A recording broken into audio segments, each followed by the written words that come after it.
একটু স্ক্রিনে খেয়াল করেন, এই যে এখানে বেশ কয়েকটা পাসপোর্ট দেখতে পারতেছেন, ওই যে নিচে কয়েকটা পাসপোর্ট দেখতে পারতেছেন, এবং এই যে পাসপোর্টগুলো দেখেন কবে জমা দিছে সবকিছু কিন্তু লেখা।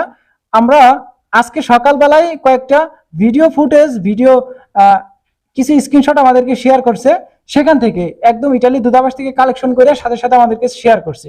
এখানে কি বলা হয়েছে দেখেন, এখানে বলতেছে ভিসা জমা দেওয়া ছিল 11 মার্চ 2025, আজ থেকে প্রায় 1 বছর আগে জমা করে রাখছিল, আজকে কালেকশন করছে এই যে এই পাসপোর্টটা, আজকে 9 তারিখ, আজকে কালেকশন করে এখানে টোটালে 5টা পাসপোর্ট, ওই যে নিচে দেখতে পারতেছেন 5টা পাসপোর্ট একসাথে কালেকশন করছে, যারা জমা দেওয়া ছিল 25 তারিখে জুন মাসের, 11 মার্চ 2025 সালের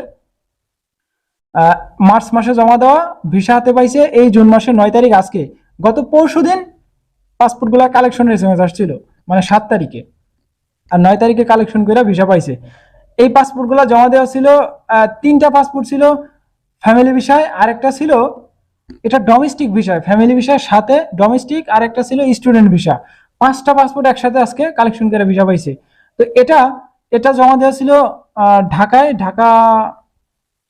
ঢাকা গ্লোবালে জমা দেওয়া ছিল। আরো একটা এখানে দেখেন এই পাসপোর্টগুলা, এটাও 2025 সালের পাসপোর্ট, এখানে 2টা পাসপোর্ট একসাথে ভিসা পাইছে।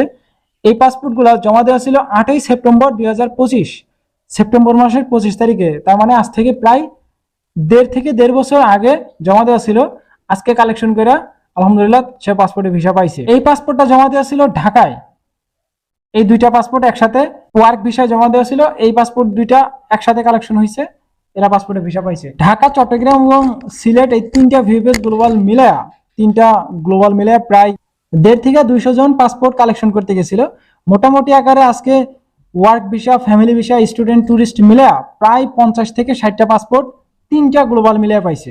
আর বাকি যারা গেছে এই 1 থেকে 120টা বা 150 জন, এরকম একটা পাসপোর্ট আজকে রিজেক্টের সংখ্যা দেখা গেছে। যারা 2023 সালেরও বেশ কয়েকটা পাসপোর্ট ছিল আপনার ডাইরেক্ট রেডি ফর কালেকশন দিয়ে দিছে, কয়েকদিন আগে আপনার এসএমএস আসছিল, তারা কালেকশন করে নাই। তো কালেকশন কিভাবে করবে, ওরা জানে যে ওই 23-এর যে পাসপোর্টগুলো আটকে ছিল ওইগুলো রিজেক্ট খাবে, কারণ পাসপোর্ট তো নিজেদের হাতে আছে, যেহেতু পাসপোর্টে ভিসা লাগে নাই, ডাইরেক্ট রেডি ফর কালেকশন, ওগুলো পাসপোর্ট রিজেক্ট করবে বা রিজেক্ট অলরেডি হয়ে গেছে, তো তারা জানে, এই জন্য আর কালেকশন করতে যায় নাই। তবে আজকে কালেকশন করতে গেছিল 23-এর, 24-এর, 25-এর কিছু আছে, প্রায় 120 থেকে 150 জন মতো পাসপোর্ট আজকে রিজেক্ট করছে ঢাকা, চট্টগ্রাম এবং সিলেট ভিএফএস মিলে। আচ্ছা, প্রচন্ড গরম পড়তেছে, আমরা